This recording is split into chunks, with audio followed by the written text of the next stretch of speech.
Thank you and welcome to the Patriots 300 Level Podcast. My name is Kevin and I'm joined by my co-host Eric. Welcome back to our 15th episode this week where we'll be breaking down Monday's game against the Bills and discuss news around the NFL. As a reminder, you can follow us on Twitter and Instagram at Pat's 300 Level Pod for up-to-the-minute updates and commentary on news of the day. So I think the biggest thing with the Bills, there's a couple kind of factors, the weather being one, and just the Patriots game plan was kind of like one of those Army-Navy games. What was your kind of biggest takeaway of this game, Eric? Yeah, I thought the Patriots went into a big game Monday night and they just completely out-coached the Bills, out-toughed the Bill, or were the tougher team, more physical team. They knew the weather was going to be a factor and they based their game plan entirely around that. Whereas the Bills, it looked like they were a little caught off guard by the weather because it looked like they didn't really adjust accordingly to it. Like you said, it did seem a little bit like the old school Navy game where they're running almost every single time, where lining up 6 offensive linemen and then just running it down their throats. I think actually the running game impressed me a little bit because you pretty much knew at least everyone watching knew Patriots are going to run it every single play, especially after the first drive or two. And the Bills defense, even knowing that, couldn't really stop them. Patriots ran for 230 yards. And overall, they were just the much more physical team. You saw Bills coach McDermott, who I know both you and I are not big fans of, don't think he's the greatest coach, kind of get flustered.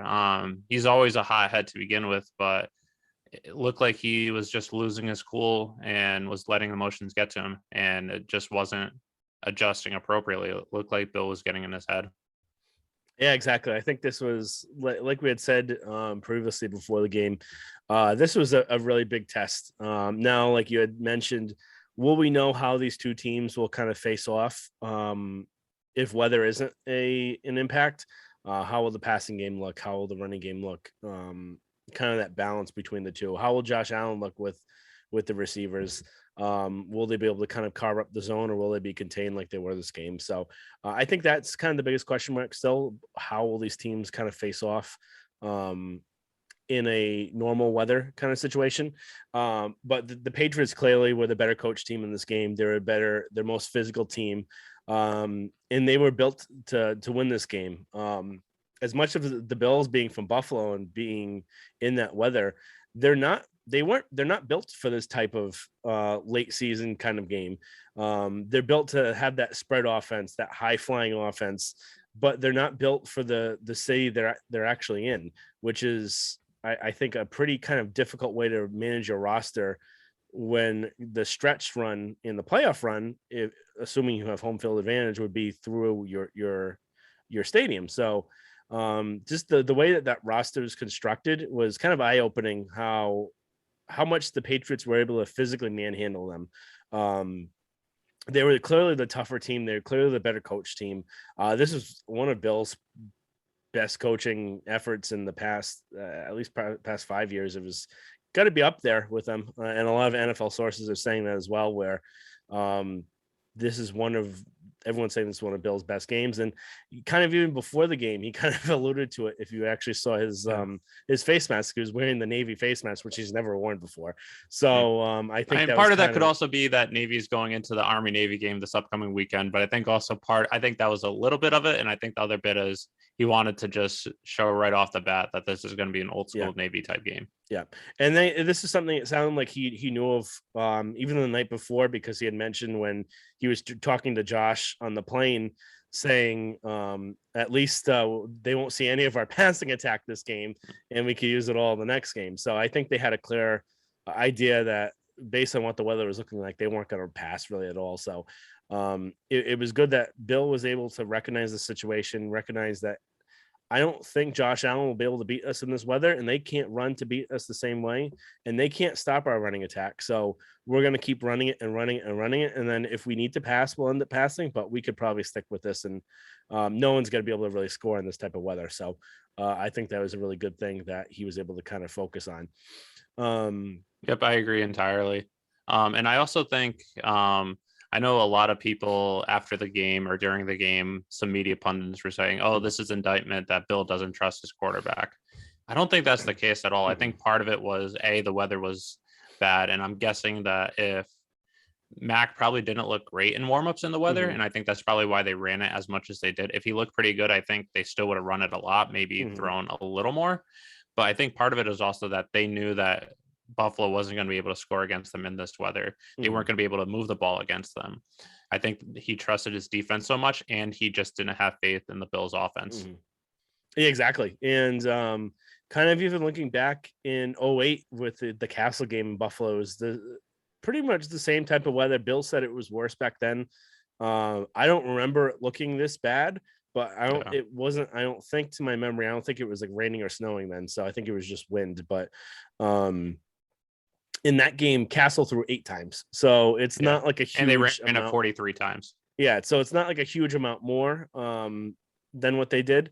So I don't think it's really indictment on Mac. And if anything, and I know this is kind of like one of those talk radio things, but I think part of it, Bill probably was actually excited where I can run the ball the whole time and still beat you and not have a quarterback throw the ball. So I think that's just Yeah, something where I don't want to get too into the depths of it and say that's the only reason why I did it. But I think part of his mind, where we've seen this before with him, with there was that rugby style kick against the yeah. Eagles. He had the drop kick against Miami, I think it was. So he does these things every once in a while that he kind of likes going back to the old school ways of how football was meant to be. So I think part of this kind of tickled the pickle for Bill.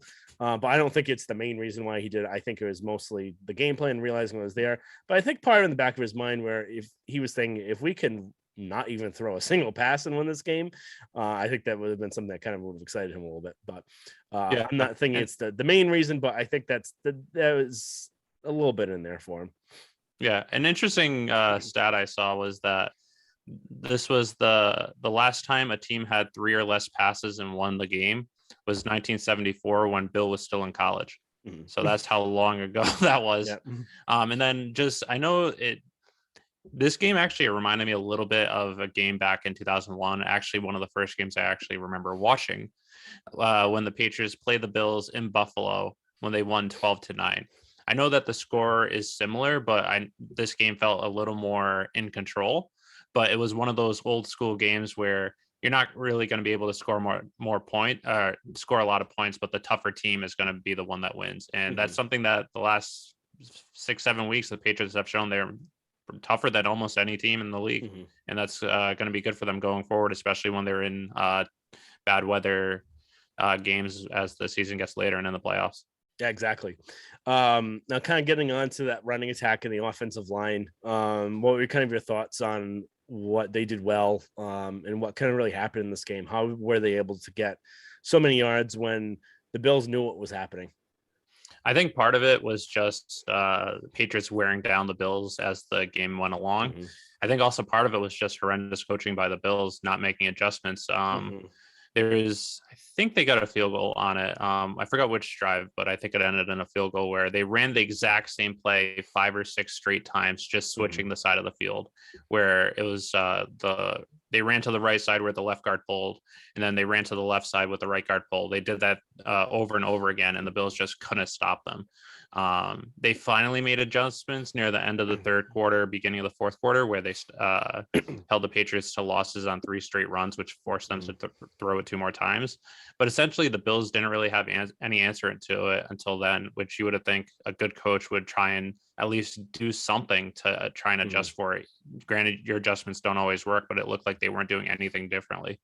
The Patriots also do have they were as a tight end, they were using Michael Owenu, who's been rated one of the best offensive tackles in the NFL this year as a tight end. So you have 6 big, really good offensive linemen, as well as another tight end and a pretty good wide receiver blocking.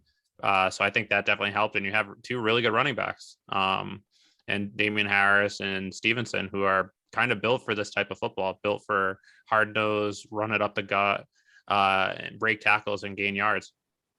Yeah, I couldn't kind of agree more. I think kind of adding on that, um, one of the big things was that the Bills, like I said, their defense isn't really built for this. They Yeah. play their base is mostly a nickel type of defense. It's not they don't have that many defensive linemen. I think they only have two true defensive linemen, and the rest are smaller edge rushers, and they're not considered run blockers or anything like that. So I think part of the reason when they get into trouble with this is because they don't have the personnel to match up with the Patriots. When the Patriots went out in that type of goal line offense the entire game, they were matching up with base. They weren't matching up with a goal line type of defense because they don't have those type of players to do it. And I think that's kind of a problem with their roster construction. It's not something that they're going to be able to fix right away. There would have to be till the offseason. So it's going to be a problem that kind of hinders them going forward, where they don't have enough big players up front to try and stop the run. And this was kind of the same issue that the Chargers had back in 2018, where they played a predominantly nickel-based defense because they didn't have enough linemen. They were playing a lot of linebackers.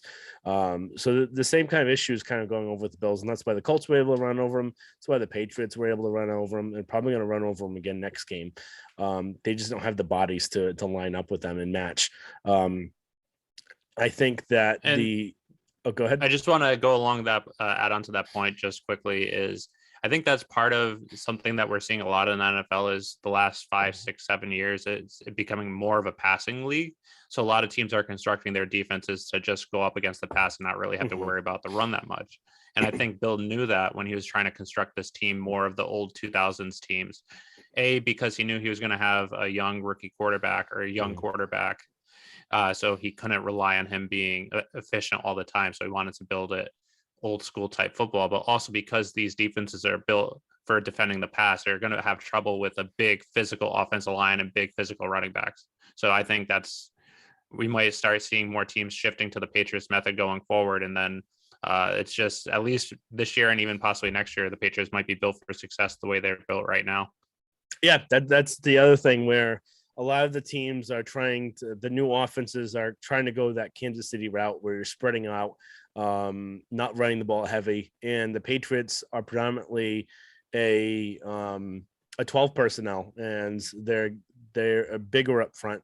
So I think that's going to really help them. The only teams that really run the same amount of them are really the Ravens and the Titans, and possibly the Colts too. They're a little more balanced, but they're also run heavy as too. So there's not many teams in the league that are like this. So I think you see this ebb and flow of the league where there's the defense is really well and then the offense catches up, and then vice versa. So I think it's gonna over the next few years they'll probably start kind of reversing just because people are gonna realize, oh, we could go this way and start being these lighter defenses. So I think that will definitely help. I think the other thing is just the two running backs, like you mentioned.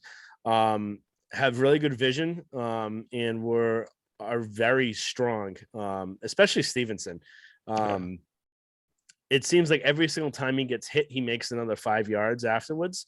And he's quick, he's powerful, he's strong. He's always looking to get hit too. So I'm just really impressed by how far he's come along so far. And he's only a rookie, and he's got the features of a big lead back for this team for years to come. So it's going to be pretty exciting just to watch the two of them over the next year while Harris is still here. So that's just another kind of big thing. And then the other thing, like you had mentioned as well, the Patriots running the same play over and over again. McDermott's a defensive minded coach. It took him 3 quarters to realize the Patriots are running the same play over and over and over again and to make an adjustment. That's just ineptitude. And I think part of the reason is he gets so hot headed on the sideline, he can't focus on the game. And I think that's one of his big problems where he loses his mind, and it just kind of translates to the rest of the players, and they're doing the same thing over and over again. You don't have an answer to it. And it's not something that's new with the Patriots either. The majority of the run plays that they do are pulling a guard, and that's where they get the majority of their yardage from. And with the same thing, like we were talking about this before with N'Keal Harry, when he's out there, you should be expecting to get a crack block if you're a defensive end. And he wasn't even really hiding what he was going to be doing. He was staring down the defensive end and they were clueless that what they were going to happen. They weren't looking at him. They were looking intently at Jones and when the snap was going to happen. And they were not in position to even protect themselves against the crack block. I don't know when any of these teams are going to like finally realize and wake up, well, if Harry's out here, I got to watch out for this crack block first. And I think that's just a huge issue where they never adjusted to that once. So I think that it's a huge play about the Bills coaching, and we're going to talk about this a little bit later on, just the whole Bills overall. But I think your toughness up front, your coaching, your discipline, and also just how poorly managed some of this game was by the Bills was another big key. Yeah, definitely. I'm just gonna hit a little bit on the points you're making about Stevenson and Harris first, because I know we're going to be talking about McDermott a little bit later. Yeah. But along the lines of what you're saying about Stevenson, an interesting stat I saw about him is he has 428 rushing yards this year. 317 of them, or more than 75% of them, have come after contact, which is insane. He's breaking he's breaking a tackle every fourth rushing attempt. He's just really big, really physical. I know we have Harris for one more year. I feel like because of the way that the Patriots are, they're not going to pay him big money. So I think we're probably going to lose him after next year. But having Stevenson and Harris this year and next year is going to be good for them. And I think just another point of that is it shows you don't have to draft a running back early, and you shouldn't draft a running back early. We saw what happened with Sony Michel when we drafted him early. When we drafted Lawrence Maroney early in 2006, 2007, he was kind of a bust. But some of our better running backs were Harris taken in the third round a few years ago, Stevenson in the fourth round, Ben Jarvis Green Ellis before was an undrafted rookie. So a lot of their production, and LeGarrette Blount, granted he wasn't drafted by the Patriots, he was drafted by the Bucks, but he was drafted in the 6th, 7th round. Shane Vereen, fourth round, White, another 4th round pick. So a whole bunch of them. Yeah. So it just shows that you can get a lot of production, at least at the running back position. And especially because the shelf life for a running back isn't long just due to the nature of the position. We see Derrick Henry, granted, who's getting so much utilization this year, but he got injured and we don't know if he'll really be the same. Christian McCaffrey played every single game his first 4 years, signs a huge contract, has missed almost, I think, 20 out of the 32 games the last 2 years. So you don't really have to draft one early. And if you do, chances are you're not going to have him on your team for a very long time. Yep. It's just that kind of, we've kind of discussed this before, the value of the running back. You could find them late rounds undrafted and they're still probably almost the same, unless it's that top tier one. But then the other thing is, do you want to have that top tier one for 4 to 5 years and then you shouldn't re-sign them? Because we've seen this with pretty much every single running back. You don't want to give them a second contract because it always blows up in your face. Yeah, the only one that never really did was Adrian Peterson until he had the personal issues. Yeah. But even just another running back, James Robinson last year was one of the best running backs in the league. He was undrafted last year. Yeah, exactly. So I think that's kind of one of the key roster points where you don't want to, and we need to get into this too much, but just put too much in that position because you could find them elsewhere. Kind of switching gears, going to the defense. I think they played a really well game on defense. Again, it's going to be interesting to see the repeat of this, just because how much of this was their defense, how much of it was the weather impacting them. What were kind of your thoughts on that, and how do you think they played overall? I thought they played really well. There were definitely some plays here and there that they wish they could have had back that weren't perfect. But overall, I thought they played well. They gave up 11 points, but was it 11? 10? 10 points. They gave up 10 points. To 10, yeah, because they were down by 4. Yeah, so they gave up a touchdown, which was right after the N'Keal Harry fumble punt, which we'll get into a little bit later. And then they gave up the field goal after what should have been 4th and 2, but the refs called unnecessary roughness, which was a horrendous penalty. Yeah. But essentially, granted, they could have converted on 4th down if they went for it there, but you could argue that they could have shut out the Bills. Another thing is the field goal that they gave up that was in the 3rd quarter. That's the only points they've given up in the second half the last 5 games. So they're really honing in on defense, especially once it gets into the second half. They they had a lot of pressure on Josh Allen. He was pressured 33% of his dropbacks, so almost a third. And of those dropbacks, he was 0 for 7 with 2 sacks and 3 scrambles, which I know throughout the season, whenever he's been pressured, granted, part of it was their offensive line not being great. Mm. It's shown that they can throw him off his game. And I think that's something that Patriots, seeing how successful it was this game, they're going to try and replicate when we play them again next. I also thought that run defense was really good. In a game like this, you would think that the other team would be running. I don't know. The Bills only ran, I think, 19 or 20 times, and they only ran for 60 yards with, I think, like 20 or 30 of them coming from Josh Allen scrambles. So you're holding the opposing running back to essentially 2 yards per carry. So I don't know if that's why they didn't run as much, or if they just, and that's why they threw it 30 times in horrendous weather, or if they're just not a great coaching team. But their run defense, which was an issue the week before, really honed in and is going to be important when we play the Colts next. Yeah, I think that kind of the running defense, especially, I think they really stepped up. They played really well. Godchow had the best game he's had of his tenure here with the Patriots. I think he had 9 or 10 tackles, 10 tackles, and he had, I think it was it's like 4 or 5 run stuffs unassisted, which is insane. 5 run stuffs unassisted. So he had a really good game. I think part of the reason why too, though, is the Bills center is terrible. He's probably one of the worst centers in the league. He wasn't good with Kansas City. The Falcon center was pretty horrendous. Yeah, but he's not good. Their left guard isn't that good as well. So I think that's where they kind of got some help from that. Yeah, the Bills were also missing one of their best offensive linemen too in the game. Yeah, so it that helped them out. So it'll be interesting to see if Godchow takes this game and runs with it, or if it was maybe a blip where we're not really facing great talent and I was able to kind of overcome that. But overall, I think they played really well on run defense. I think the other reason too is they don't have really any running backs that are that good. And I think they stopped running with Breida the second he had that fumble.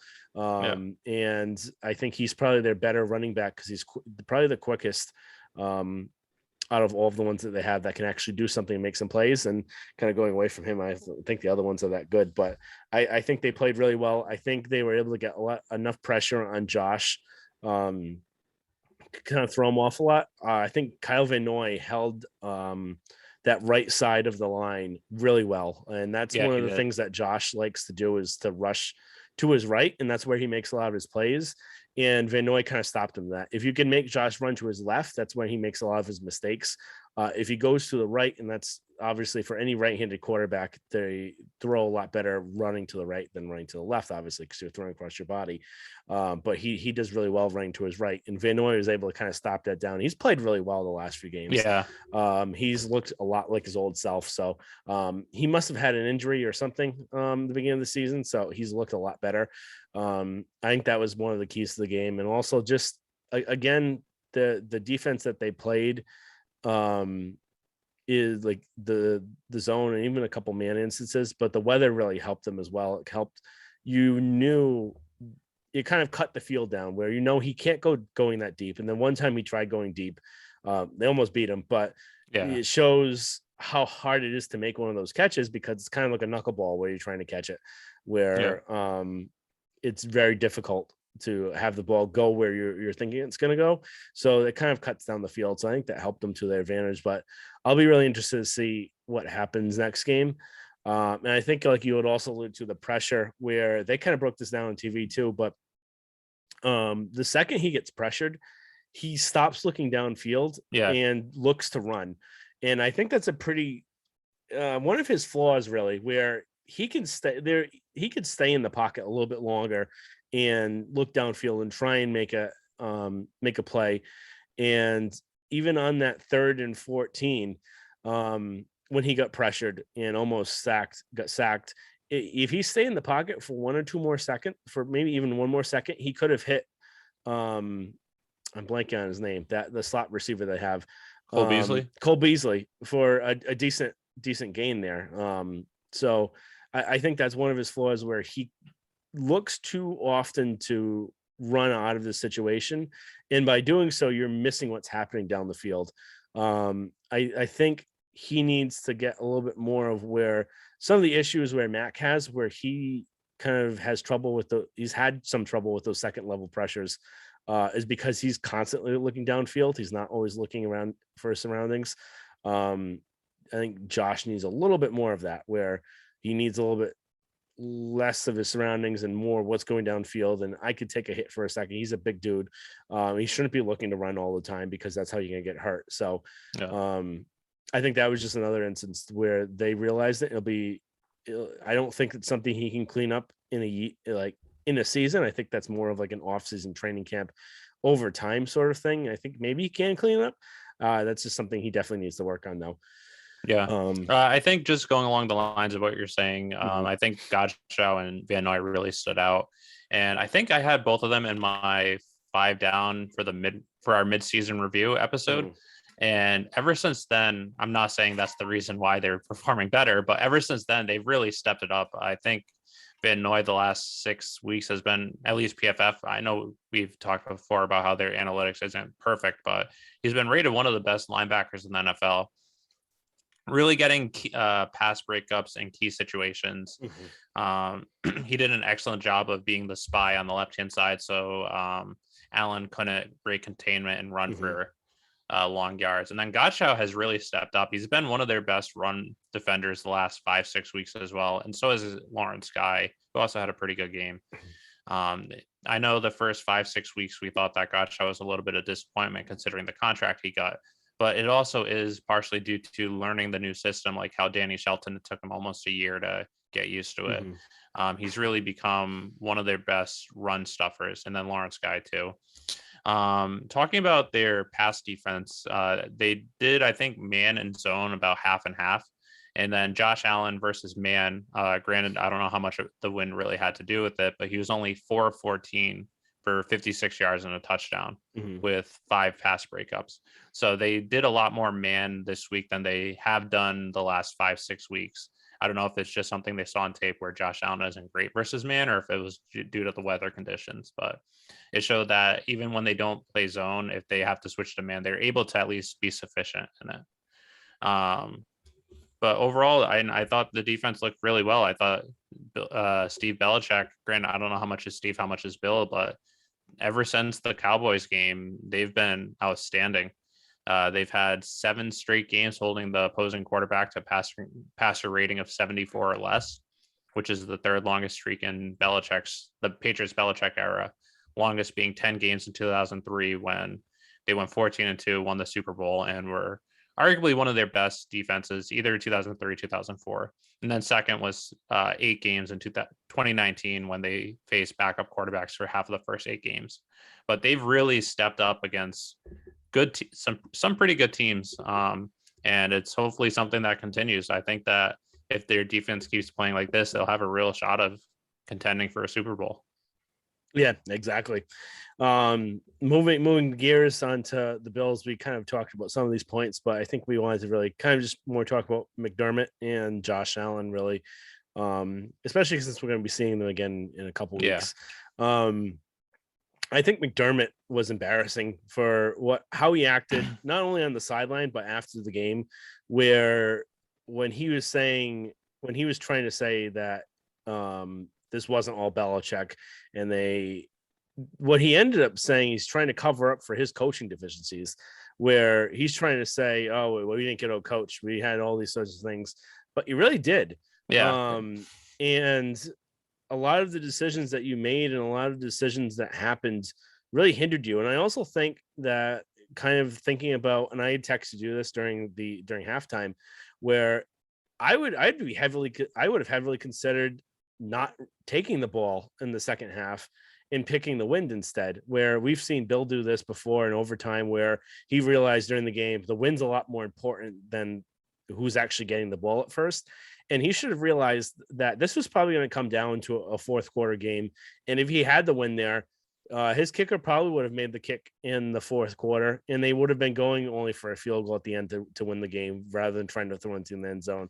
And maybe the throw into the end zone would have been caught because it would have been knocked down by the wind. because he wasn't throwing it to one at that point. So I think that was one of the things where he kind of got a coach for that part.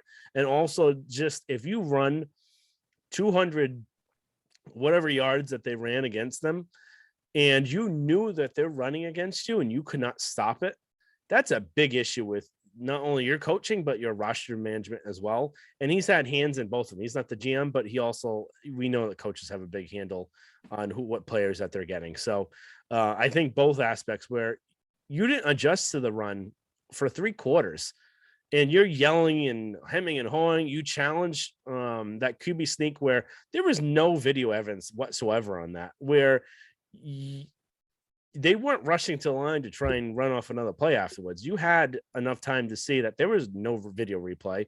And because you're so hot-headed and so angry and so emotional during the game, you wasted a timeout that could have been really valuable at the end of the game as well. So I just think he was just his demeanor and everything throughout the game for coaching and even after the game was just an embarrassment of what he is. So and I think this could it may not, this could be a wake-up game for him. This could also be a game that tanks their season. So it'll be interesting to see what happens after this, because you go down to the Bucks, and Tom Brady, who's haunted you for the last 20 years, can kind of bring back that energy again.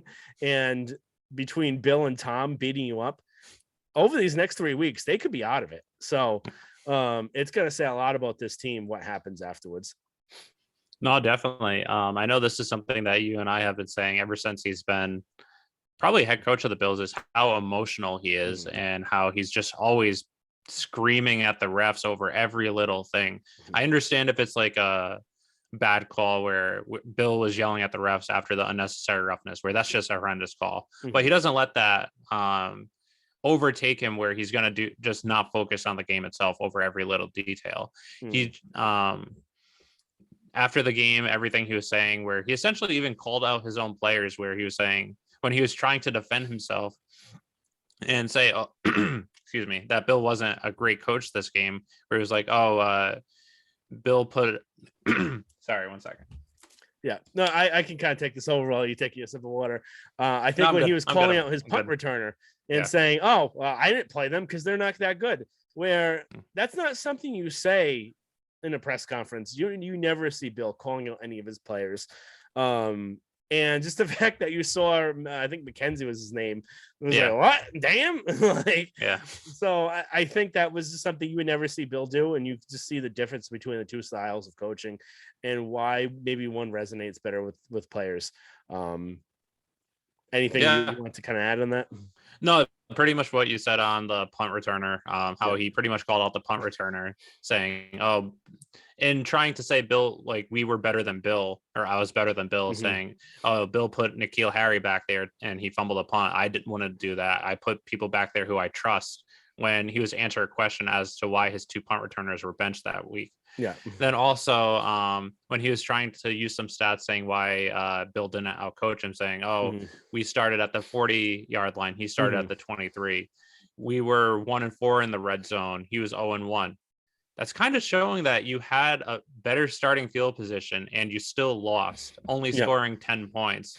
Kind of is supporting the argument that you were outcoached, where granted, you never want to say, yeah, I was outcoached, but sometimes he was just trying so hard to argue that he wasn't.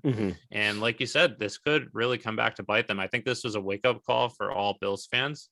I know after the game, one of my friends who's a Bills fan texted me saying, great game. Coaching was really the difference in this game. And I have some stats here. The Bills have lost 3 of their last 5, 4 of their last 7, and they're facing the Bucks this week. They're probably going to lose 5 of 8.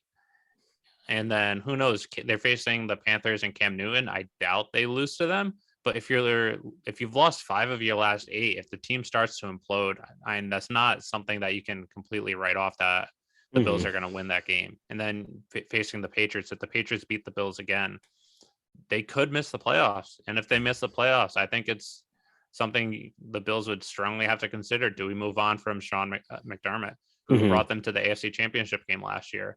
who was one of the favorites to make it to the Super Bowl and possibly win the Super Bowl this year. And they Mhm. started off the season pretty well. I know they lost to the Steelers, but then they were pretty dominant the next 5-6 weeks. Mhm. But another interesting thing, I've just seen a lot of interesting things the past few weeks, which is why I keep bringing them up. But the Bills have played 12 games this year. They faced 5 backup quarterbacks in those 12 games. They're 5-0. When they're facing starting quarterbacks, they're 2-5 this year. So just something to, maybe the Bills aren't really as good as their record indicates. Yep. I think that's a big point. And I think even if you saw Poyer and I can't remember his name, the other safety, Yeah. kind Micah Hyde. of Micah Hyde, when they're lashing out on the reporter, where one, I think Burt Breer kind of brought up a good point where this was kind of the issue where of not having access to locker rooms, where Yeah. usually you would ask them that question in person and just to their face, not around like a whole press conference of people that's Yeah. getting beamed to the whole country. And I think being put on the spot in front of everyone kind of made them kind of get more angry and lash out. I think But it's still, also a little bit of the way that the question was phrased. mhm, Are you embarrassed? Where yeah, if they said it like a little differently, I think it could have been better. But I also agree with you that the way that they lashed out completely and how they responded kind yeah, of shows the way that the mindset that the team is in right now. yeah. And then just kind of looking quickly on Josh Allen. What did you really think of his game in this? I don't think he was. I don't think he was terrible. I think but I do think that there were instances where if there was a better decision maker with him, I think it would have been um, it would have put them in a better position. But I don't think he was the key to them losing the game. I think there's a lot of instances where people are dropping the balls. And I think part of the reason too is what do you expect is going to happen when you're throwing into the wind? Yeah. So I don't think it's really his fault. If anyone's really built to throw into it, it's really him. So I could see maybe why they're trying to do it. He's got a cannon of an arm. He's big. He's strong. But still, you also have to think one part is throwing it, the other part is catching it. So I don't think he had a terrible game. I still don't think I don't think he's a bad quarterback. I just don't think he's one of those top. He's not a top 5 quarterback. And actually, kind of just thinking on that, there's a question for you I didn't pose to you beforehand. So kind of get you on the spot here. Where would you rank Josh Allen? Who would you rank ahead of him? Huh. Let me think of different quarterbacks before I respond. I'll just talk about Josh Allen, and while I'm Yeah. talking about, I'll try and think of which quarterbacks are in the league are better. Mhm. But I think my thoughts overall from the game is as I think we've said several times on this podcast, and I've said the last few years, I still don't believe in Josh Allen. I don't think he's a top 3, top 5 quarterback. He definitely did impress me, though. I thought he played a lot better than I was expecting. I don't think he had a bad game. I don't think he had a great game, but I thought he had a pretty good game. He only had 50% completion percentage, but he was in pretty tough conditions, and there were several drops. I thought going into the game, considering what my views of Josh Allen were, that he was going to throw 2 to 3 interceptions, and he didn't really have any. There were a couple of decisions here and there that were obviously bad decisions, but overall, I thought he played pretty well, and that's what I'm actually a little interested in to see when we play him again in a couple weeks, which Josh Allen really shows up. Is it the Josh Allen that was a potential MVP candidate that showed up on Monday night last year? Or is it the Josh Allen that we've, as Patriots fans, have known before last year? Or is it somewhere in the middle? I think maybe, well, I'm trying to think. I might have to say maybe definitely top 15. But in that 15 to 20, I'm just trying to think like in the quarterbacks, which ones are better? Not top 5, possibly I top don't 10. think he's a bad top 15. I think probably top 10. I don't know if Um, I'd put him in top 10. I'm trying to think like who I'd put ahead of him. I think Tom Brady, Aaron Rodgers, Mahomes, Russell Wilson. What other quarterbacks are there? Brady, Mahomes, I put Herbert Rodgers, over him. I'd probably put Joe Burrow over him, but they're still young, so it's a little tough to say. Um, Watson, yeah, I'd put Watson. I forgot about him because he Kyle hasn't Murray. played. Yeah, I'd put Murray. I put Stafford. Really, Stafford? Yeah, I still think he has the last few weeks hasn't been great, but I still, if I was building it or for 1 year like this year, I'd rather have Stafford than Josh Allen. He's not as mobile, but Prescott. Yeah, I put Prescott, so that's 10 right there for me. So I think probably he's top right 15. around the top 10-ish. I think I'd probably take him over. I would take Herbert over him. I wouldn't Yeah. take. I don't think I would take Burrow over him yet. I Just thought because the Burrow actually sample outplayed size. Herbert last weekend. Um, But yeah, I think that was tough to kind of tell too because of the finger. yeah. I would take Allen over Carr. I'd take him over Mayfield. Yeah. Yep. It kind of pains me to say. Right now, I would take him over Trevor Lawrence, but I would assume in a year or two, I would say I would take Lawrence over him. I agree completely. It's gonna be really hard to judge him, because the level of suck that their coaching staff is. He may just never win. He could just be caught on a bad team like Carson Palmer. Yeah. Would you put And Kirk Cousins over him? no, I think Stat wise, yes, but Kirk Cousins is Kirk like the Tony Cousins Romo, is the where Jimmy Garoppolo of football, where he's a good I think game that's accurate. manager, but he doesn't do anything special to win the game. I think Jimmy has like at least his first year starting with the 49ers, he did. But I put him more in the Tony Romo where he puts up a lot of fantasy numbers. If you look at his stats, he's good, but he will never win those big games for you. Yeah. I think the thing with Garoppolo, which I'm saying is his toughness is a big factor where I would not put him. He's really lost me over the last year. Yeah, but Kirk Cousins, I don't know the last time Kirk Cousins has missed a game before. He hasn't, but he just besides like the injury he before. reminds me of Jimmy, but a less talented Jimmy. Yeah. So he's not a winner is the thing. He's never won anything. He never wins a big game. He's never won a big game. He's always around, but it's just when push comes to shove. I don't understand why, and we're getting kind of in the weeds here, but I don't understand Kyle Shanahan's love of Kirk Cousins, where he was so disappointed that he had to actually trade for Jimmy, where he couldn't sign Kirk Cousins, and which ended up precluding him of actually even scouting Patrick Mahomes because he was like, I'm just going to sign Kirk Cousins. So like, I don't know what his whole like fascination is of him. I don't think he's anything special. I think he's good. I would say a top 15 quarterback. He's going to get you there. I don't think he does anything to push you over the top. And that's not a bad thing. I think there could be teams where if you have the proper coaching, that can get you enough where look at the Patriots this year. I don't think Mac Jones would say is a top 10 quarterback this year. But he's going to do enough. He's not going to make mistakes. Yeah. He's going to put your team in the best position, the best play.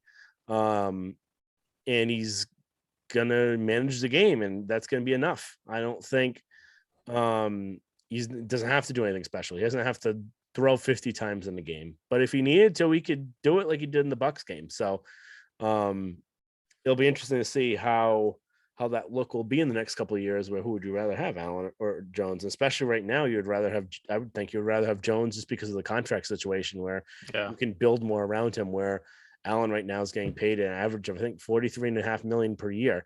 And Jones is getting what? I think 4 or 8. I can't remember.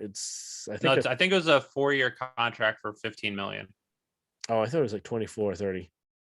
No, I think that would have been if he was drafted number 3.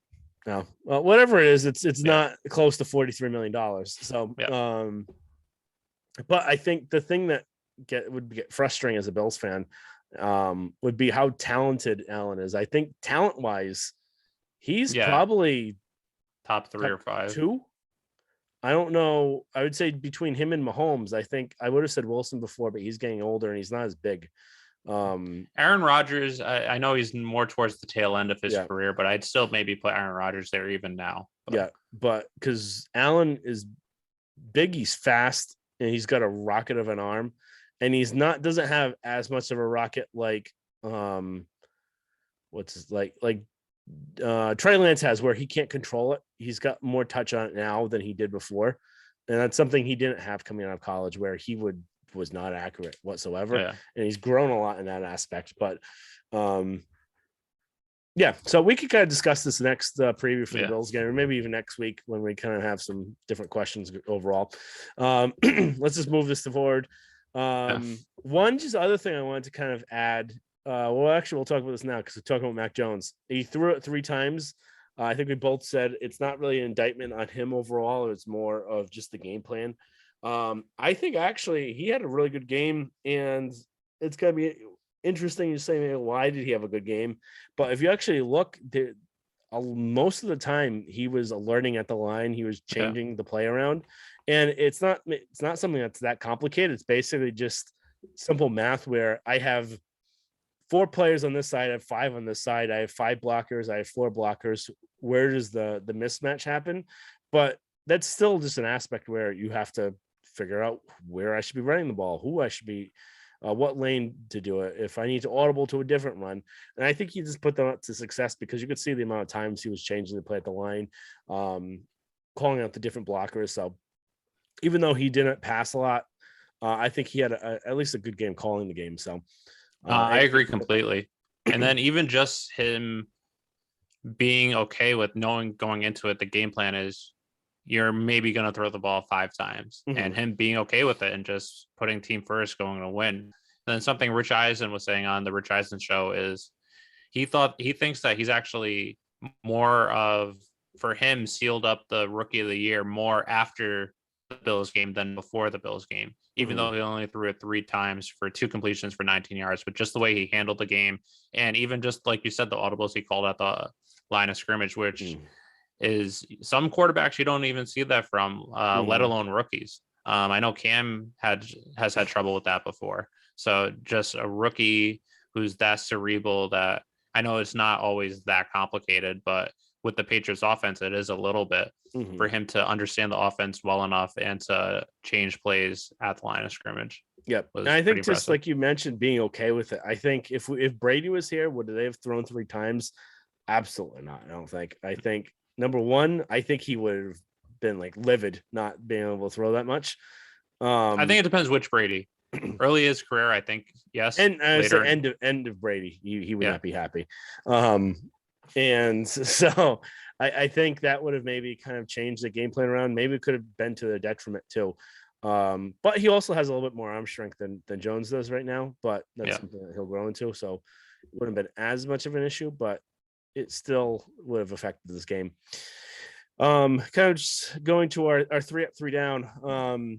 If we want to just kind of alternate, I'll go first. My Okay. first one, and we kind of went over this a lot, so we don't have to talk too much. Devon Godchow played really well, had a Yep. ton of run stuffs, ton of tackles, best game of the year, and really helped shore up that run on the run defense. Yeah, no, my number one is Godchow as well. Like you said, 10 tackles, 5 run stuffs, 1 pressure. And then he also, for next gen stats, for their, he had the highest rating for run defense for a nose tackle in the last 6 years of that game, where he was just outstanding. And he's really just starting to find his groove, and really the last 5, 6 weeks really growing into this defense, having a major role, and really showing that he was a really good signing this offseason. Yep. My number 2 up was just the running attack in general. Harris and Stevenson both running the ball for 200 plus yards, breaking a lot of contact, and not only just running that efficiently, having that many yards when the defense knows, or at least should know, they're going to be running every single play. And they were still that successful. Harris was able to break a big run. He wasn't even touched on it. And Mhm. then just one, Patriots, or between, Patriots had 222 rushing yards this game. 144 of them came after first contact. If you take away Harris's long touchdown where he wasn't even touched, 144 out of their 158 yards came out of contact.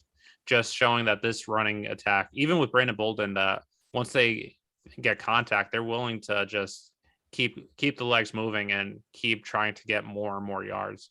Just Mhm. showing the physicality of this team, and physical toughness. Yep. Yeah, I don't have really much to add. I think the only thing with Harris, except they were both my number 2 as well. Um, the second play when Harris broke it out, when he ended up tweaking the hammy again, Yeah, if he didn't tweak the hamstring, he probably was going to go for another touchdown because he yeah, ended up only running to the sideline to get out of bounds because he had the hamstring issue. I think he could have cut up field and then actually made the safety miss again. And that could have been another touchdown for him. I think he ran really hard, really fast, really good in this game. My next up would be Kyle Van Noy. He did a really good job of sealing the edge, making sure that Allen couldn't roll out to the right, making sure he wasn't comfortable in that part. I think he just had another good game. Yeah, I agree too.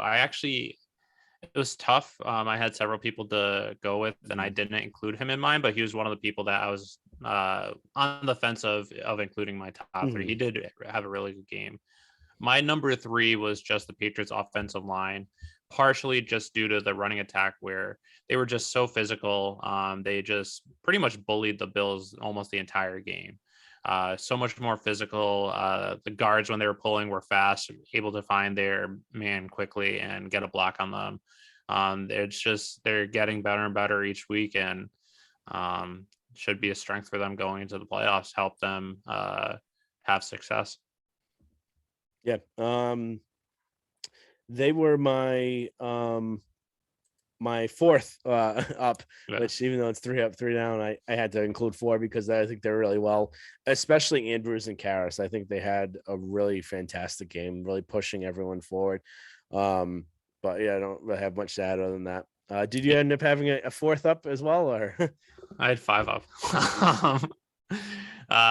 My number 4 was Adrian Phillips. Yeah. I thought he had an outstanding game. He had, I think, 2 or 3 huge pass breakups where if it wasn't where he timed it perfectly to break up the passes, which should have been caught some of those times, but he's just shown to be one of your most versatile and one of your most dependable defensive players this year, which is saying something when you have two players that should be in contention for defensive player of the year in JC Jackson and Matthew Judon.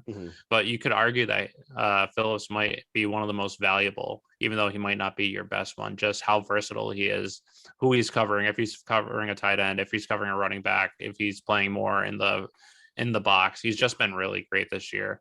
Hopefully, I know he was hurt near the end of the game. Hopefully it's nothing serious. I haven't seen anything saying what the injury was, which gives me a little bit of confidence that it might not be something serious, because I think it would have leaked out if it was an ACL injury or something like that. But just something to look at going forward. And then my number 5 was just Big Kick Nick. I know he didn't have much, but having those 2 huge kicks, granted it was with the wind, but it was still tough conditions, and he's just been so dominant.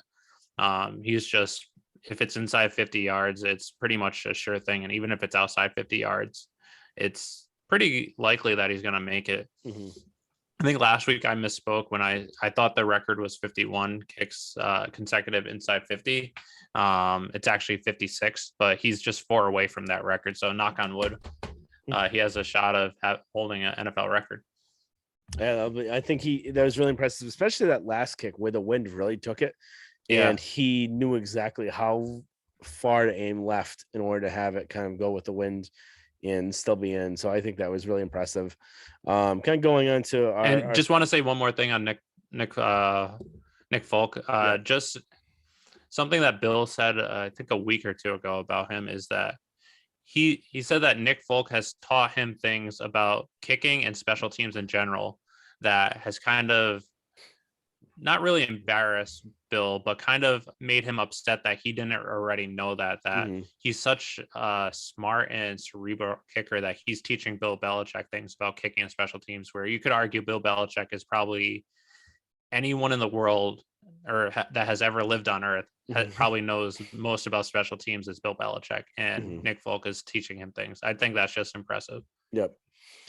Yeah, that's a good point to bring up. Kind of going into our 3 down, we'll probably have some more ones. N'Keal Harry, obviously number 1, that fumble that he had. I think the biggest issue is putting him out there on the field to begin with. Well, I don't know why the coaching staff did that. I think that's really their only kind of coaching mistake of the game.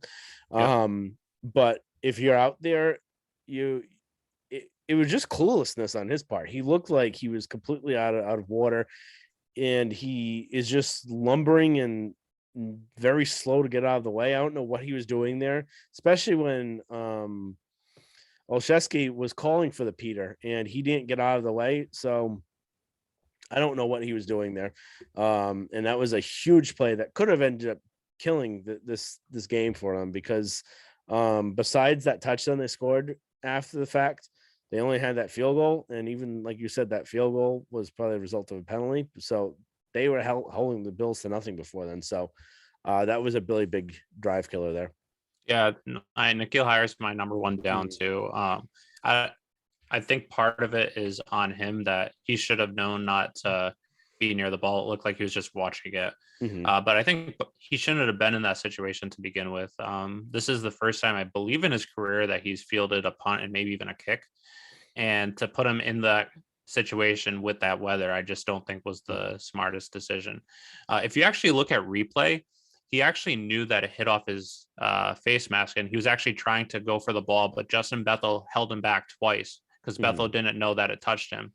So Justin Bethel was holding him back, so thinking, trying to make sure he didn't touch the ball, where it actually prevented him from trying to go for the ball and recover the fumble. Mhm.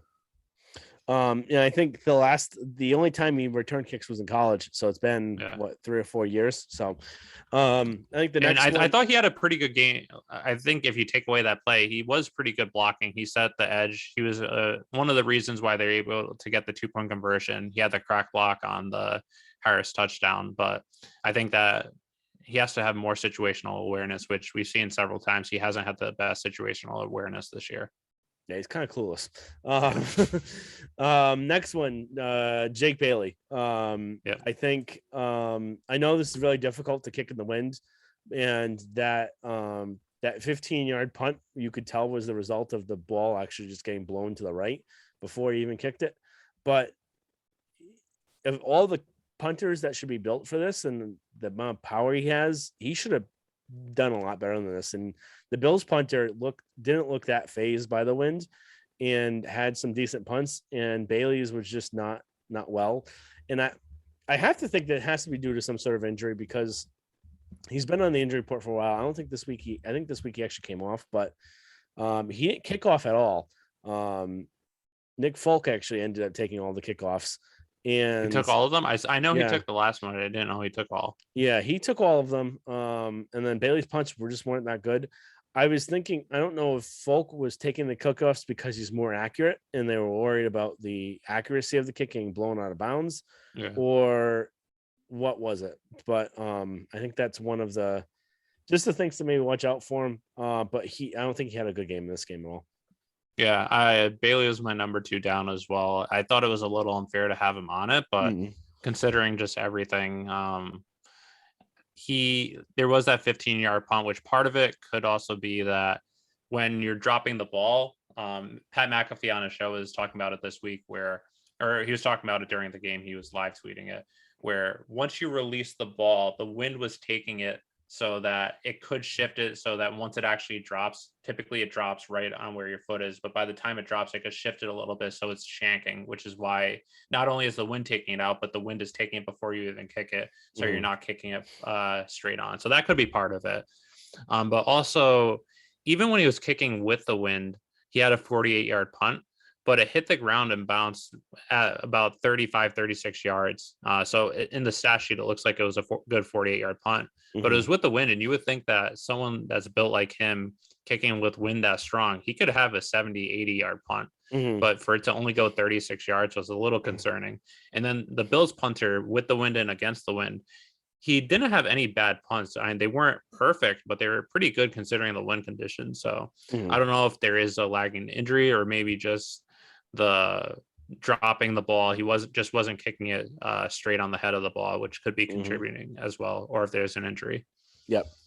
My last one, I was between a couple different people. I'm going to just go with Jacoby Myers. He had a really bad game in the blocking game. Um, and I think just it's not really his fault with that. He's just not sized well enough to make those blocks. So I think the thing between him and Harry can make the blocks because he's big. Myers could do everything he wants, but he's so small, he's not making the blocks. So I just think he'd have a great game. Um, and then just an honorable mention, we didn't really talk about him that much again. Matthew Judon didn't have another good game either. This is kind of Yeah. 2 weeks in a row, and there's a couple of big plays that happened on his side. So I don't know if it's just they're realizing to kind of run at him, or also where maybe he might just need this bye week coming up. So it'll be just interesting to see how he looks against the Colts because they're a pretty run heavy team. So we'll see if they kind of try and attack him and see what happens, or what will happen that way. Yeah, I didn't include anyone as my third down. I thought, after you mentioned Jacoby Myers when we were talking Mhm. before the show, I thought of maybe adding him where he wasn't great blocking, but I'll keep it with two. Mhm. I think that's a good point you bring about Judon, where I think throughout the season he has been pretty good in the run defense, but this week he wasn't great. And then there was that one play where he was rushing Allen and he just ran up. He ran too far ahead, which allowed Mhm. Allen to break containment and run for I think 20, 25 yards. Where that's something typically Bill is really strong about, especially against running quarterbacks, where he'd rather them stay in the pocket than you try and get a sack and have them break it. So just Mhm. something to keep an eye on. I'm not sure if I know we're playing the Bills again later in the season, so we'll have to see how they do on that. And I think also after that play, that's when Kyle Van Noy was pretty much explicitly on the left hand side, and Judon switched more to the right, Yep. or facing the left side of the offensive line, the right Mhm. side of the defense. But Yep. So just a very, very quick recap of the AFC in general from the news around the league. Steelers beat the Ravens, but I haven't seen the score update since then. I'm assuming they lost to the Vikings by now. And last I saw then that it was 36-20, so they made it a little oh closer. god, But um, 36-28, Steelers have the ball, oh so that's they could win this if they get there's two touchdown, minutes left 2 point right now. conversion. If what? Yeah, oh, shit, they could. But we'll see. This is basically their Yeah, season probably down the line. yeah. Um, Chiefs beat Broncos, Chargers beat Bengals. Not a big ton of big surprises. The Chiefs winning, the offense didn't look that good again. Um, and the Patriots are in the number one seed now. So I think the Patriots hold their own destiny. It'll be interesting to see what happens. I still don't know how likely it'll be for the number one seed because you would have to think odds are they're probably not going to win every single. They're what when how many games do they ever won They straight? have four left. I don't know how many games have they won in a row? Is it 6 or Seven. 7? So they Seven. won 7 in a row. They have 4 left. Are you going to win 11 games in a row? They've done it before. Yeah. They've done even more than that. They've done 17. They've done 21. They've done all of that. Is it just likely it's going to happen? Not really, but who knows? It could. You just had a really tough schedule, so eventually you might end up losing a game. It's not the worst thing in the world, but Yeah. they hold their own destiny. If they win out, they have the number one seed. If they lose a game, they'll need some help. So Yeah. No, I agree. I still think I don't know. I don't see them losing to the Colts after having a bye. I know the Colts have a bye as well. mhm, But with the Colts being more of a run heavy team and showing, I know the Patriots got gashed against the mhm, Titans, but their run defense the last 6-7 weeks outside that game has been pretty strong. So I think they could win out, and they've done it before. They won the last 6 to finish the 2001 season. They won the last 12 to finish the 2003 season. So they can do it. Mathematically, you don't think it's going to happen. But also, if they do lose a game, they're going to need the Chiefs to lose at least one more. And if the Patriots lose to either the Dolphins or the Bills, the Chiefs would have to lose to in division opponent, or else the Chiefs would hold the tiebreaker. mhm. And they would need the Titans to lose one more game as well. Yep. They hold the tiebreaker versus the Titans. But if the Patriots lose one more game, if it's to the Colts or Jaguars, then they need the Titans and Chiefs to lose just one more game. If it's to the Bills or the Dolphins, the Chiefs would have to lose to a division opponent or lose 2 more. Yeah, so it's gonna be pretty difficult, but it should be interesting to see what happens. Yep. So on that note, thank you everyone for listening. We'll be back next week with a special bye week edition, kind of breaking down the Colts coming up forward. Remember, you can follow us at Pat's Level Pod on Instagram and Twitter, and then subscribe, rate, and review. We're also on YouTube if you're listening to the podcast on the RSS feed, so you could check us out on YouTube as well. Thank you very much. Check you out next time.